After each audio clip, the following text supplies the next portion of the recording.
Ladies and gentlemen, boys and girls, children of all ages, we're going to have a video lesson all day today. Why? Because I got to go home with Diarrhea Boy. So throughout the lesson, I'm going to say pause the video. And whomever's running the video will have to pause it. We're going to start with write down your agenda. Everybody in the group checks everybody else in the group to make sure they write down the agenda, because Mr. McMurdo is going to flip out. Take it home. Come on in, Cora. Take it home and get it signed so I don't flip out when you don't have it signed too. All right, now's time to pause the video. Write it down. Make sure everyone writes it down. Pausing video now. And we're back. Now we're going to do, you can put the chairs out. Now we're going to do super speed math. So I need everybody to get their super speed math, match up with a partner. You can pause the video now while everybody gets their partner. Morning, December. How are you? All right, since you've paused the video and everybody is ready, I'm going to set the timer and begin in 3, 2, 1. Go.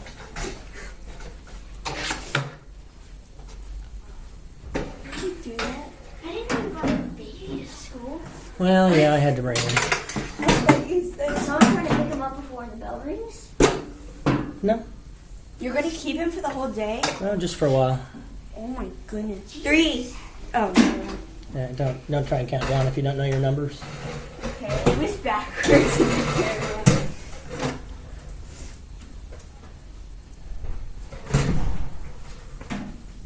2. You still don't know your numbers.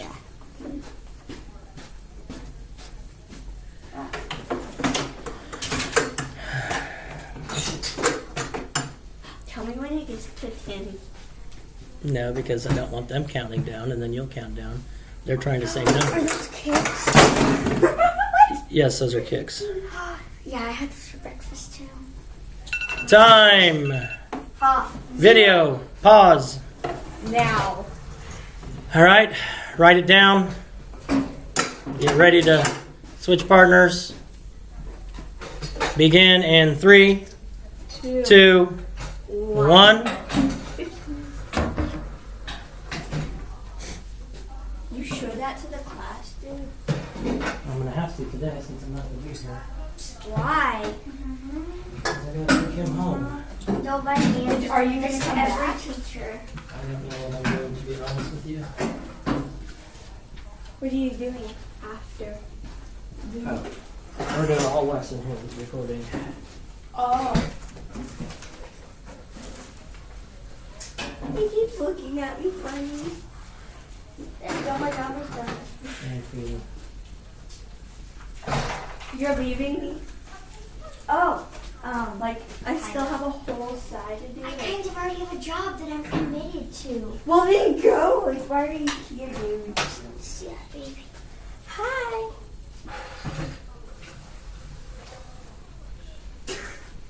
Somebody gonna pause?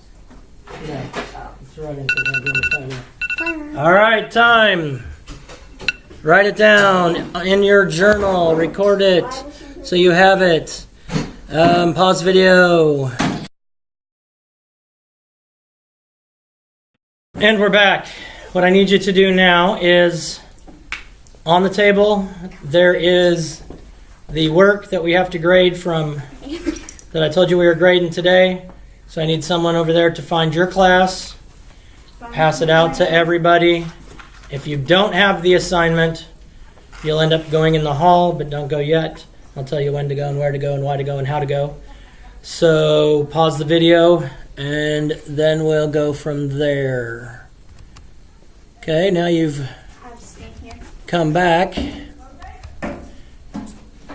The first thing we're going to grade is the little half sheet that looks like this. So we're going to grade that first. If you don't have that done, step out into the hall, please. And we'll move on from there. We'll call you back in if you have the other one done. Oh, actually, no. Scratch that.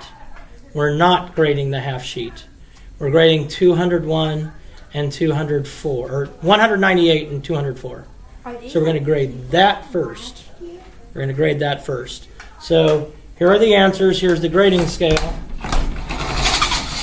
198, 204. Here are the answers and the grading scale. So grade your paper. Pause the video while you're grading your papers, please.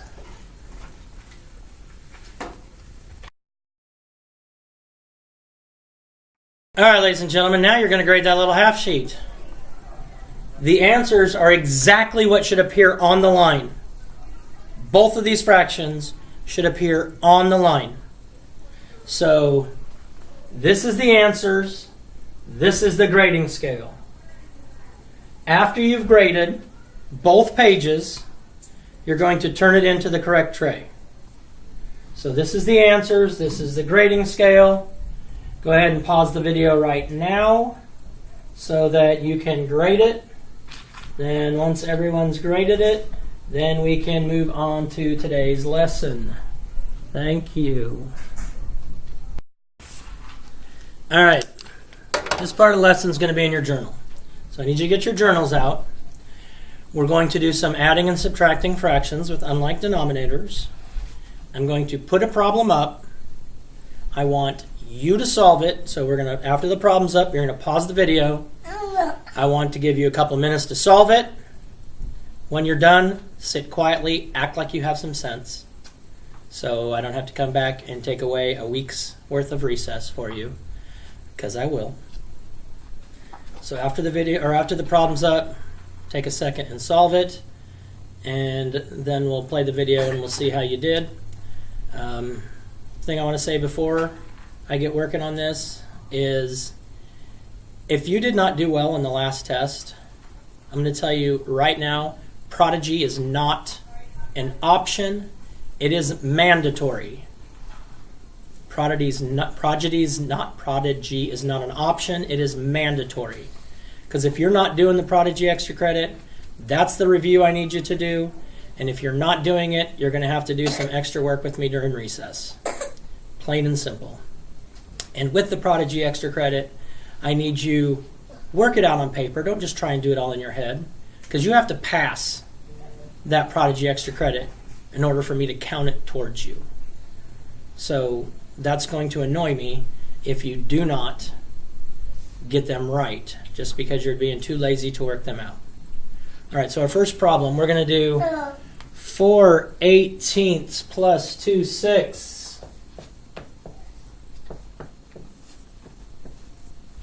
So right now I want you to pause the video so that you can solve this problem. Whoever's running my video, I want you to start it in a couple minutes after everybody's had a chance to solve it. All right. I'm going to go through each step slowly so that you can see how to do it, so that when you have a test on this, there's not all craziness. Get it? Got it? Good. First thing we have to do is we have to find the least common denominator. And our two denominators are 18 and 6.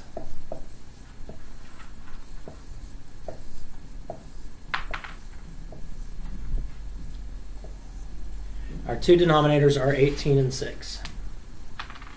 After we write all these problems down on your journal, you're going to use a piece of notebook paper. Write all of these problems on the notebook paper so that I know you have every step done, and you're going to turn that in. That's going to be a grade. Should be an easy grade if you just follow along with the video and write down what needs to be written down. Otherwise, you and I are going to have some problems, so please don't make that happen. All right, when I'm finding the least common denominator, what I really want to do with is I want to start with the smallest one, because sometimes the smallest one will end up, or the biggest one will end up being a multiple of the smallest one. So if I look at this, I look 6, 12, 18. My least common denominator is going to be 18. Easy peasy, raw chicken squeezy. Now once I know 18 is my least common denominator, I need to change both of these fractions so that they have a denominator of 18 without changing the value. Without changing the value. So this one already has a denominator of 18, so I'm just going to leave this as 4. This one, I need to multiply by a fraction that equals 1, so that if I multiply by 1, I don't change the value. Need some more kicks, kid. You're just shoving those kicks in your mouth like crazy. All right, a fraction that equals 1 has the same numerator as denominator. Same numerator as denominator. So I have to figure out 6 times what is 18? Well, if I look over here, 6 times 1, 2, 3. 6 times 3 equals 18. So this fraction needs to be 3 over 3. Okay? Then I just multiply straight across. 6 times 3 is 18. 2 times 3 is 6. Now, it's easy. I pay attention. I make sure I know what my sign is, because a lot of times we miss problems such as this because we have the wrong sign. I do 4/18 plus 6/18. Remember, when we're adding with fractions, we don't change the denominator. It stays the same. That's why we have to have the same denominator. I just mess with the numerators. 4 plus 6 is 10. And so I have 10/18. But wait, I'm not sure that's my final answer. I need to make sure it's in simplest form, or reduced, or however the instructions say it, but it should say in simplest form. So I need to find the greatest common factor, which means I need the factors of 10 and the factors of 18. So I find my factors of 10, which are 1 and 10. Use my divisibility rules. 10 is an even number, so 2 and 5. Factors of 18, obviously 1 and 18. My divisibility rules, it's even, so 2 times 9. My divisibility rules, 8 plus 1 is 9. 9 is a multiple of 3, so 3 and 6. What they have in common is they have a 1 in common. They have a 2 in common. So the greatest common factor that they have in common is 2. Once I know what the greatest common factor is, I divide both my numerator and my denominator by that greatest common factor. Because if you divide a number by 1, you don't change the value. So 10 divided by 2 is 5. 18 divided by 2 is 9. So your final answer for this should be 5/9. Remember, when this video is done, you're going to go through your journal. You're going to write the problem and all of the work on a sheet of notebook paper, and you're going to turn it in. Please make sure you put your first and last name on the notebook paper so I don't drive myself crazy. I hate to give you zeros and throw it away because you didn't put your first and last name on it. All right, we're going to put a second problem up. Where you going, bud? You just walking around the room? No. No? All right, second one will be a subtraction one. We're going to do 6/12 subtract 1/3. Remember, I want to see every step. How you found the least common denominator. How you changed the fractions to equivalent fractions. How you checked to see if it needed to be simplified. The greatest common factor. So whoever's running my video right now, pause the video, and we'll go from there as soon as you give everybody a chance to do it.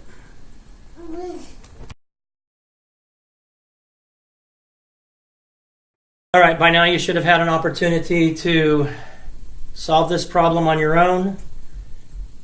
Your people in your group are keeping an eye on you to make sure that you're doing the work when you're supposed to be doing the work and not just sitting there. And if somebody in your group has been consistently off task, not just a couple times, consistently off task, they're going to let me know. And then you're going to deal with me. And since I'm having an emergency, I really need cooperation from you today. So please don't make you have to deal with me. All right. So we need to find our least common denominator, which is the least common multiple of our two denominators. I'm fairly certain a lot of these you can figure out on your own just by using some math knowledge that you already have of your multiples 3, 6, 9, 12.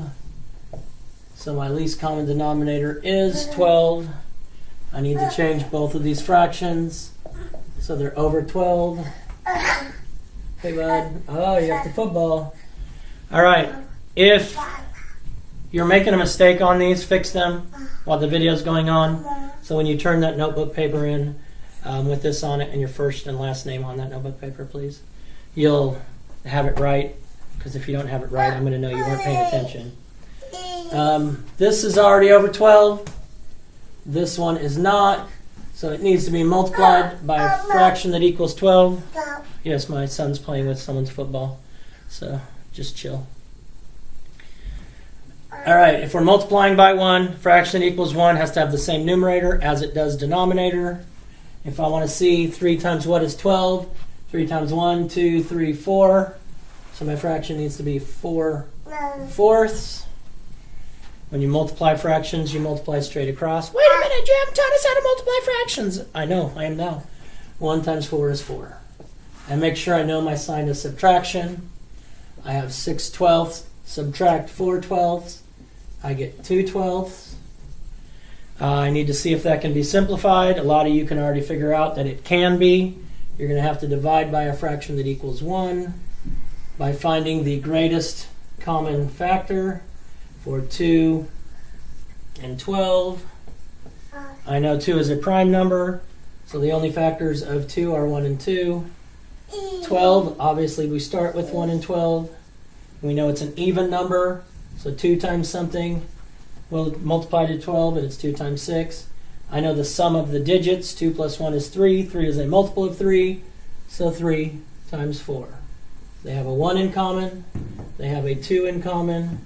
The greatest common factor is 2. Get out of there, please. Which means I divide both my numerator and denominator by 2. Stay out there. And 2 divided by 2 is 1. 12 divided by 2 is 6.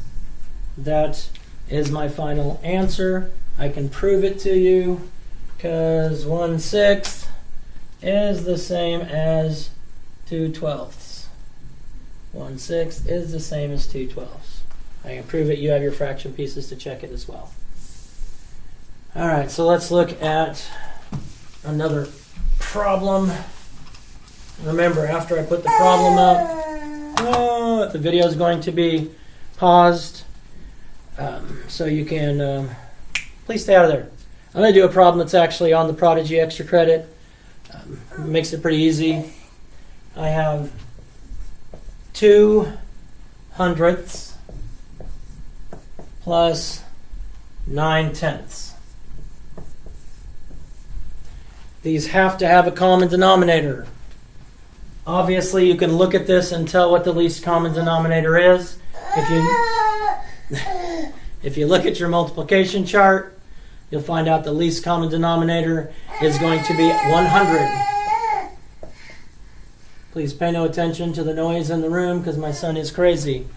The least common denominator is 100. This one's already over 100. 10 times 10. So I have 90. 90 over 100 plus 2 over 100 is 92 over 100. Okay, I don't want to figure out all the factors of 92 and 100. So I can do this in multiple steps if need be. These are both even, so I know they can be divided by 2. I know 100 divided by 2, or half of 100, is 50.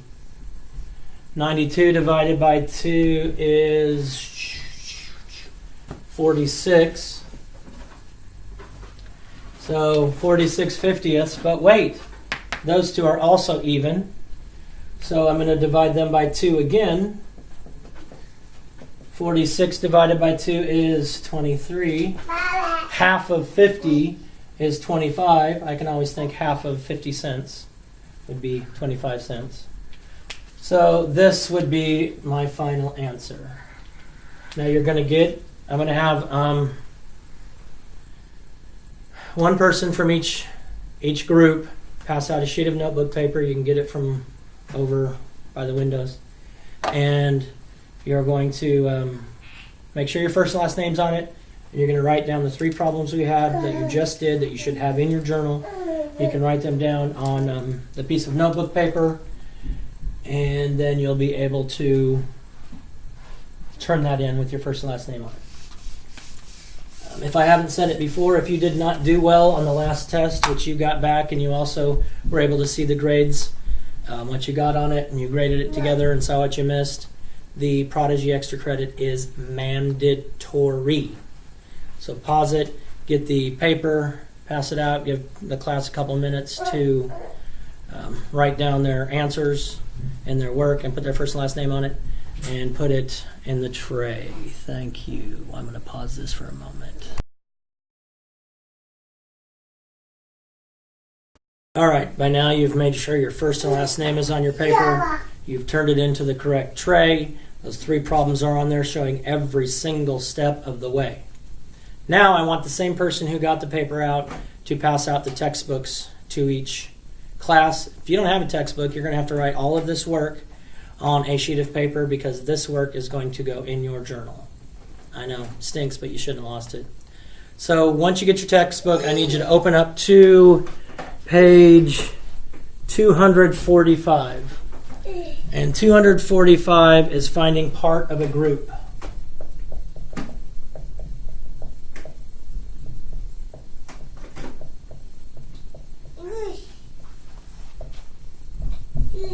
Finding part of a group. Remember, if you're in the group, you're following along and keeping an eye on the other people. If they're consistently being off task, you let me know, and then they will deal with me. Okay, so everybody should have their book open to page 245, ready to do the notes on finding part of a group. I'm basically just going to do the problem on 245 and maybe the problems further after it. So just chill while I go over that. You're going to fill in the same things I fill in here. So whatever I write, you're going to have to write. So we start with read the problem to yourself. Let me give you a second. And then we'll go over step by step. I don't have counters, so we're going to draw X's and stuff.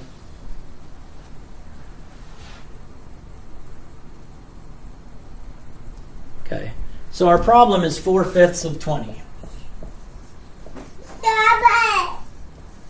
The word of also means multiplication. So when you see 4/5 times 20, it's the same as 4/5 of 20. And as we go through this, I'll tell you what the answers are. I'm probably not going to write all the answers for the blanks in there, so you're going to have to pay attention. It says, put 20 counters on your math board. So we're not going to put that down, but we're going to write X's in our groups, and we have 5 groups. And why do we have 5 groups? Because our denominator tells us how many groups we have. We're looking at 4 out of the 5 groups of 20. 4 out of the 5 groups of 20. So if we look at this, it says, since you want to find 4/5 of the stamps, you should arrange the 20 counters into 5 equal groups. The 20 counters into 5 equal groups. So that's a blank. Make sure you put that down. So now I need to figure out how to put 20 into equal groups into 5 equal groups. So if I'm taking 20 and I want to put it into 5 equal groups, that's basically division. I'm doing 20 divided by 5, which gives me 4 in each group. So here's 4 in each group. So on your paper, you're going to put 4 in each group.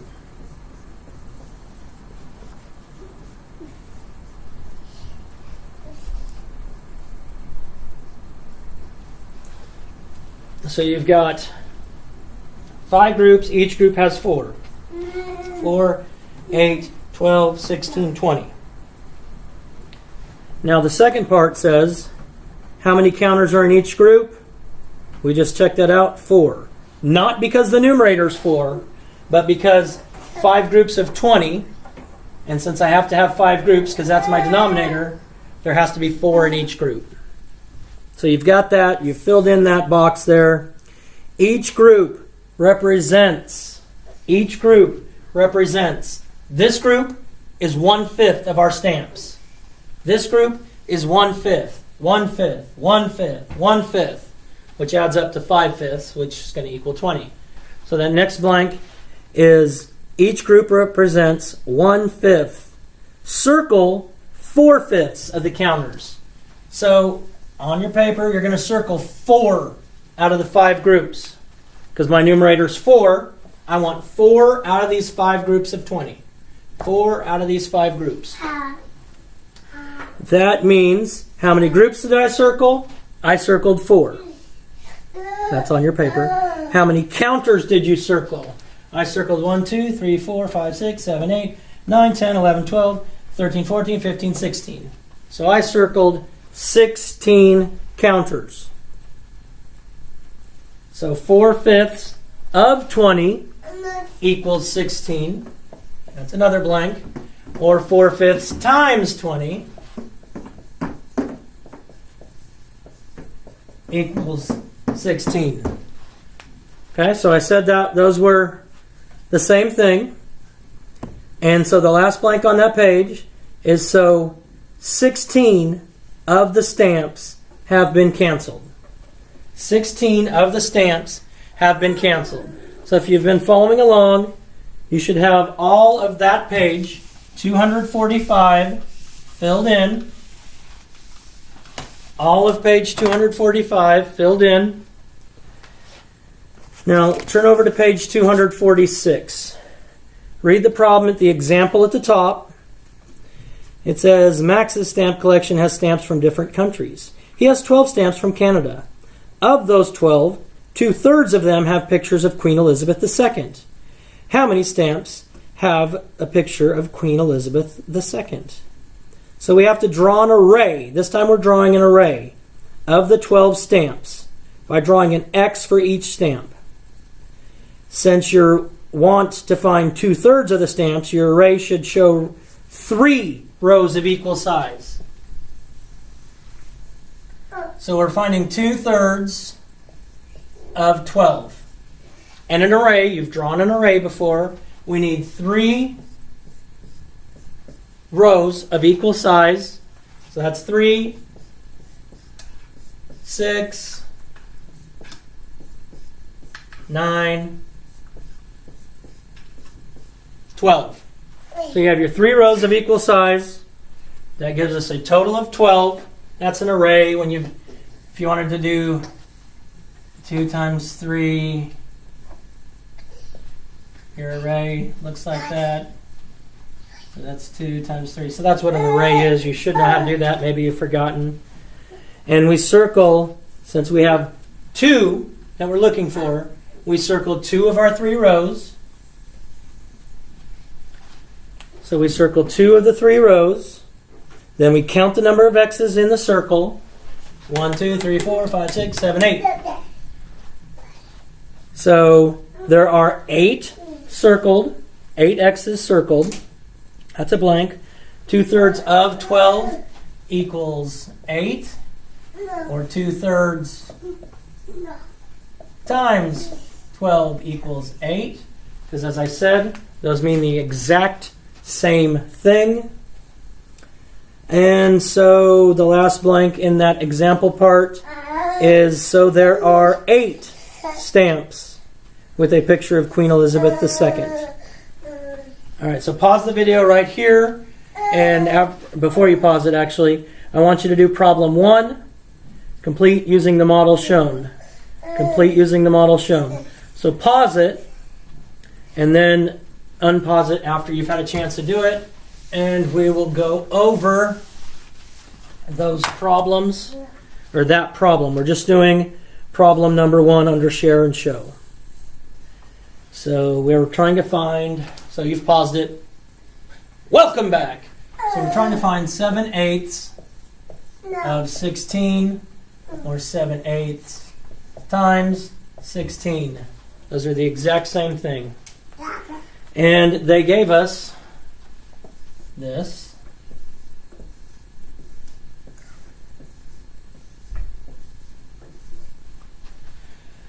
1, 2, 3, 4, 5, 6, 7, 8.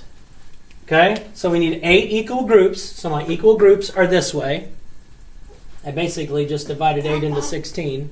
That told me 2 need to be in each group. And I need to find how many counters are there, how many rows of counters are there. Remember, rows run this way. So there are 1, 2, 3, 4, 5, 6, 7, 8. 8 rows, because that's my denominator. And then it says how many counters in each row. 2 counters in each row.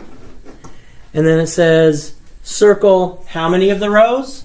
You're going to circle 7 of the rows, because that's my numerator. You're going to circle 7 of the rows, because that's my numerator. How many counters are circled? 1, 2, 3, 4, 5, 6, 7, 8, 9, 10, 11, 12, 13, 14. So you're going to circle 14. It says how many counters are circled? 14. So 7/8 of 16 equals 14. So if you're multiplying, if you notice, if you're multiplying in this lesson, just in this lesson, so just know that for this lesson, if you're multiplying a fraction times a whole number, in this lesson your answer is going to be a whole number. So when I give you your work to do in a few minutes, your answer is going to be a whole number on all these. Okay, so after you finish that, on 2, 3, and 4, you're going to have to make your own model to solve. You're okay, bud. You're okay. So pause the video and then I'll show the answers for 2, 3, and 4, and then I'm going to give you an assignment to do. So number 2, well, welcome back. Number 2 is 2/3 of 18. So 2/3 of 18 equals 12. Then we have 2/5 of 15.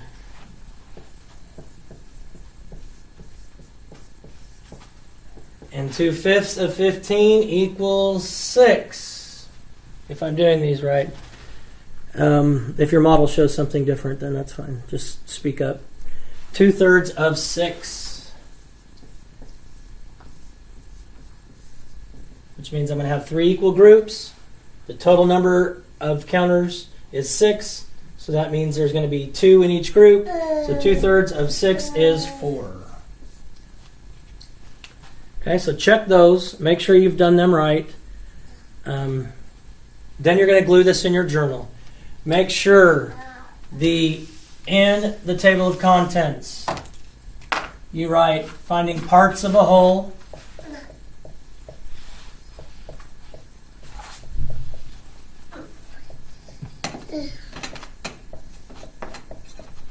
And you're going to glue page. I want you to put the glue right here along the bottom, so that you can see the example and you can see this whole page. And make sure in your table of contents you say what page it is, because it drives me crazy when you don't. Keep an eye on the people in your group to make sure that they've done everything that needs to be done that we've done so far today.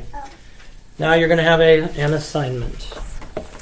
This assignment, depending on my report of behavior, I will decide when it is due. So if I get a good report, I'll probably give you till Friday. If I get a bad report, it'll probably be due tomorrow. But your assignment is going to be page 249 through 250. 249 through 250. The top half says use a model to show. So problems 1 through 12 say use a model to show, which means you're going to need a sheet of notebook paper to show me the models. And you're going to staple it together. Sheet of notebook paper to show me the models, because you're going to staple it. I'll put the stapler over here on the horseshoe table so you know where it's at. But when you turn this in, I should see this page, front and back, and a sheet of notebook paper stapled to it. Okay? I get a good report, it's not due till Friday. I get a bad report, it's due tomorrow the moment you walk into my class. Otherwise, consequences will occur. Any questions? Well, since there's nobody in here when I recorded this, then there won't be any questions. Boom! Shakalaka, peace out, God bless, love you, do something kind today. Hey, just a minute, Sonic. If you want to sponsor me, here's my Sonic drink that I get almost every morning. Dr. Pepper Easy Ice. So I'm always welcome to be sponsored. If you haven't subscribed, please do so by now. I'd like to be over 200 by Christmas. That's a good goal for me. Over 200 by Christmas. So get subscribed. Please behave yourselves today so that I don't get driven crazy. I love each and every one of you. Please behave yourself today so I don't go crazy. Thank you.